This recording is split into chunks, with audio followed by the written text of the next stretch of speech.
दोस्तों आज की वीडियो में हम लोग बात करेंगे कि 2021 में वो कौन सी किताबें थीं जो मेरी फेवरेट रहीं। We will talk about those 5 books which actually blew me off. इन बुक्स के बारे में जानने के लिए मेरे साथ बने रहिए और चैनल को सब्सक्राइब करना और बेल आइकन दबाना मत भूलिए। Let's be back.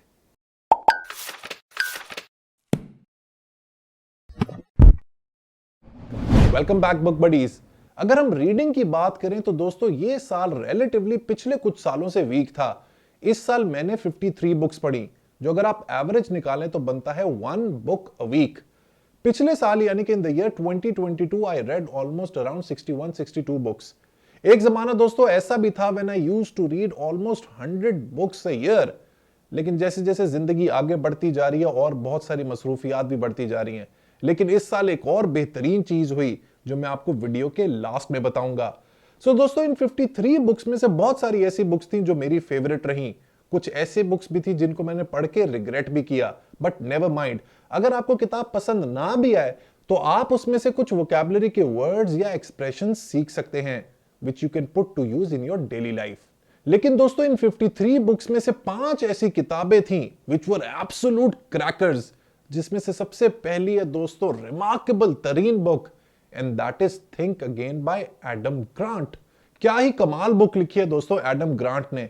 इस किताब ने मुझे हिला के रख दिया, मेरे पूरे थॉट प्रोसेस को, मेरी सोच की वेवलेंथ को। इस बुक का जो मेन आइडिया है वो रिवॉल्व करता है अपनी सोच के बारे में दोबारा सोचने के हवाले से।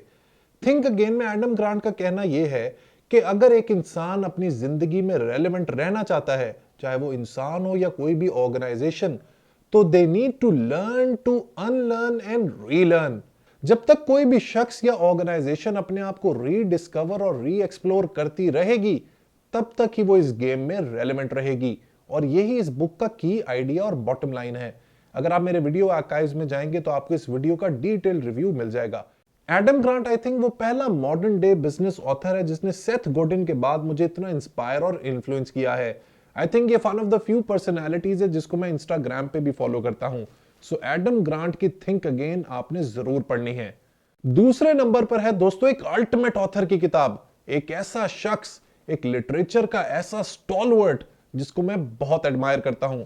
और ये बात मैं रिग्रेट भी करता हूं कि ये किताब मैंने पहले क्यों नहीं पढ़ी। और दोस्तों इस बुक का नाम है the conquest of happiness bye Bertrand Russell.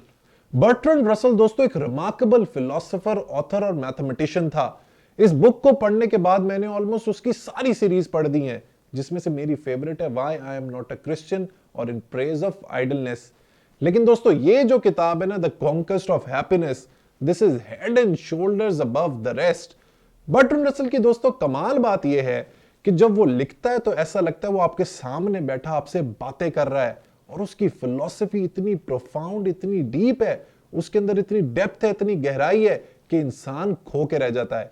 ये बुक दोस्तों बहुत ही रिमार्केबल और यूनिक है, क्योंकि इसके पहले सेक्शन में रसल ये बताता है कि इंसान इतना गमजदा, फ्रस्ट्रेटेड और डिप्रेस्ड क्यों है, इतना नाखुश क्यों है। और फिर अपने रीडर्स को होप देते हुए बुक के आखिरी हिस्से में वो उन वजूहात को बताता है जिनको फॉलो करके आप खुश रह सकते हैं।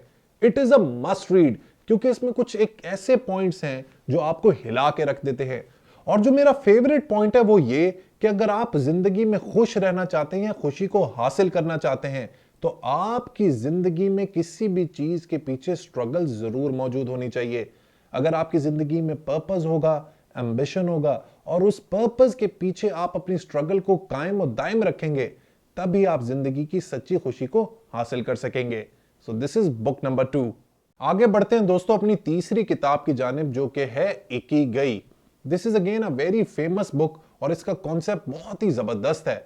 बेसिकली इस किताब का स्टार्ट होता है जापान में एक आइलैंड ओकिनावा से। आपकी बात जान के हैरान होंगे दोस्तों कि ओकिनावा वो आइलैंड है, वो जगह दुनिया में जहां पे सबसे ज्यादा सेंटिनेरियंस हैं। सेंटिनेरियंस का मतलब है वो लोग जिनकी उम्र 100 साल से भी ज्यादा है। हर 100 में से 25 लोग यहाँ पे 100 साल या 100 साल से ऊपर की उम्र हासिल करते हैं। So you can very well imagine कि कुछ ना कुछ तो है इस इलाके में जिसकी वजह से इन लोगों की उम्रें इतनी ज्यादा हैं, और यही इस किताब में बयान किया गया है। सो बेसिकली आइडिया ये है कि इकिगाई का मतलब है जिंदगी का पर्पस या जिंदगी का मीनिंग। ये जो लोग हैं ओकिनावा के, ये अपनी जिंदगी के पर्पस को बहुत जल्दी पहचान जाते हैं और उसी हिसाब से अपनी जिंदगी गुजारते हैं। इस बुक को दोस्तों आप लोग पढ़ के बहुत ही रिफ्रेश फील करेंगे, क्योंकि इसमें कुछ ऐसी टिप्स एंड ट्रिक्स हैं जो आप अपनी जिंदगी में इंप्लीमेंट करके उसकी लॉन्जेविटी या अपनी लाइफ के स्पैन को बढ़ा सकते हैं। So this is our book number 3। So दोस्तों, मेरी चौथी most favourite book of the year 2021 is work rules by Laszlo Bock. ये बुक बहुत ही कमाल बुक है, specially for those people who love HR as a discipline and the CEOs of the company.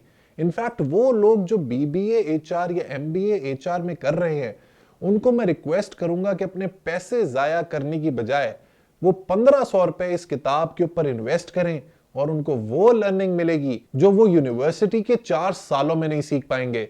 लेज़लो बॉक दोस्तों Google के vice president HR थे और इस किताब के थ्रू उन्होंने पूरे गूगल का एचआर मैनुअल को डिस्क्लोज कर दिया है।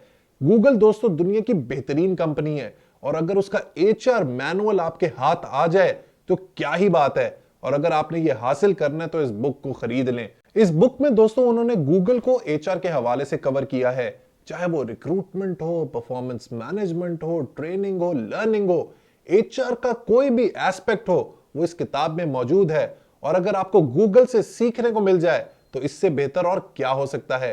So my special recommendation for HR professionals कि आप इस किताब को जरूर पढ़िएगा, और अगर पढ़ने का वक्त है नहीं तो YouTube पे जाके मेरे आर्काइव्स में इस बुक के रिव्यू को भी देख लीजिएगा। और जो हमारी 5वीं और आखिरी किताब है वो भी बहुत ही ब्रेथ टेकिंग बुक है और उसका टाइटल है 48 laws of power by the great Robert green.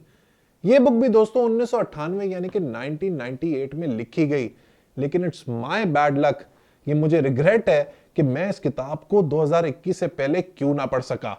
But anyways, देर आए दुरुस्त आए। दोस्तों ये बहुत ही अनयूजुअल, पेक्यूलियर और आउटरेजियस किस्म की किताब है, something on the lines of the Prince by Niccolo Machiavelli. इस बुक में दोस्तों रॉबर्ट ग्रीन ने उन 48 लॉज को कवर किया है जिनको फॉलो करके कोई भी शख्स पावर में बना रह सकता है। इन 48 में से बहुत सारी लॉज ऐसी हैं जो थोड़ी सी अनयूजुअल, कनिंग, श्रूड और डिसऑनेस्टी पर बेस्ड हैं। यही वजह है कि यह बुक काफी कंट्रोवर्शियल भी है। लेकिन दोस्तों अगर आप मेरा पॉइंट ऑफ व्यू लें तो यह बात मैं आपको बता दूं कि इस बुक में जो ज्यादातर पॉइंट्स हैं वो रियलिटी पर बेस्ड हैं, वो फैंटेसी पर बेस्ड नहीं है। क्योंकि मैंने अपनी जिंदगी में देखा है कि जो लोग पावर में रहते हैं वो ज्यादातर श्रूड, कनिंग, डिसऑनेस्ट प्रैक्टिसेस से वहां पर बने रहते हैं। इन्हीं बातों को बहुत ही खूबसूरती के साथ रॉबर्ट ग्रीन ने इस किताब में कवर किया है। इस ऑथर की दोस्तों आपने 2 बुक्स जरूर पढ़नी है, एक तो ये 48 लॉज ऑफ पावर और दूसरी है laws of human nature, which again is a remarkable read. So दोस्तों ये तो थी मेरी most favourite books for the year 2021। Last पे अनाउंसमेंट ये देनी थी which is actually a good news, वो ये कि आपके लव, सपोर्ट और इंकरेजमेंट की वजह से I was able to write the manuscript for my first book.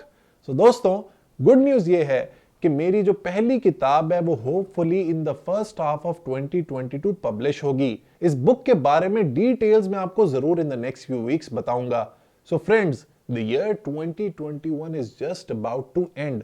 हर साल के एंड में आपने एक प्रैक्टिस जरूर करनी है कि इस साल में आपने क्या खोया, क्या पाया, क्या बेहतरीन चीजें की और क्या आपने गलतियां की, ताकि आप उन गलतियों का एनालिसिस करके उनको दोबारा रिपीट ना करें। क्या अच्छी हैबिट्स आपने अपनाई, इम्बाइब की अपनी पर्सनालिटी में, और किन बैड हैबिट्स को भी आपने अपनी पर्सनालिटी का हिस्सा बनाया। ये काम करने के बाद आपने इन द ईयर 2022 कुछ नई रेजोल्यूशंस अपनानी है। It can be absolutely anything, चाहे आपका वेट लॉस का प्रोग्राम हो, आपने बाहर स्टडीज के लिए जाना हो, इमिग्रेट करना हो, किसी पोजीशन पे प्रमोशन हासिल करनी हो, it can be absolutely anything. लेकिन आपने जरूर प्लान करना है कि आपने इन द ईयर 2022 करना क्या है। मेरे पास एक डायरी है, if I can just find it out, और वो ये पड़ी हुई है दोस्तों। ये वो डायरी है जिसमें मैं पिछले 5 साल से अपने साल के गोल्स लिखता हुआ आ रहा हूं। And it's amazing, it's actually a miracle कि जो मैं लिखता हूं वो एक्चुअली में ऑलमोस्ट 80-90% पूरा हो जाता है। इस साल भी मैंने कुछ गोल्स लिखे थे, let me find it. Yes, इस साल भी मेरे कुछ गोल्स थे, वो यहाँ पे लिखे हुए हैं। और मैं हर साल ये जो गोल्स लिखे होते हैं, यहाँ लेफ्ट पे गोल्स लिखता हूँ और राइट पे पेज छोड़ देता हूँ। तो जब साल कंप्लीट होता है तो मैं मैप करता हूँ कि क्या गोल्स थे मेरे और किस हद तक, किस परसेंटेज तक वो कंप्लीट हुए हैं। सो ये एक प्रैक्टिस है। मैंने ये देखा अपने एक्सपीरियंस से दोस्तों, कि जब आप अपने गोल्स को लिख लेते हैं ना, तो वो चीजें होने लग जाती हैं। अब आप इसको लॉ ऑफ अट्रैक्शन कहें या you can name it anything in the world, but that's actually the truth which I have experienced my self. और अगर आपको कुछ समझ नहीं आ रहा तो एक टिप मैं आपको देता हूं। If you don't want to set the objectives for your life, तो अपनी जिंदगी की आदत को बेहतर कर लें। मैं हमेशा कहता हूं ना कि first you make habits and then your habits make you. अगर आप अपनी आदत को बेहतर कर लेंगे तो आपकी जिंदगी खुद ब खुद सेटल होना शुरू हो जाएगी। Imbibe good habits and throw bad habits out of your life. I wish you all a fantastic year 2022। और इस साल में भी आपने बुक बडी को सब्सक्राइब करना नहीं भूलना और अपने दोस्तों, यारों, फैमिली मेंबर्स को कहना है कि शाहरुख को फेसबुक पे, इंस्टाग्राम पे और यूट्यूब पे जरूर फॉलो करें। That's it for today.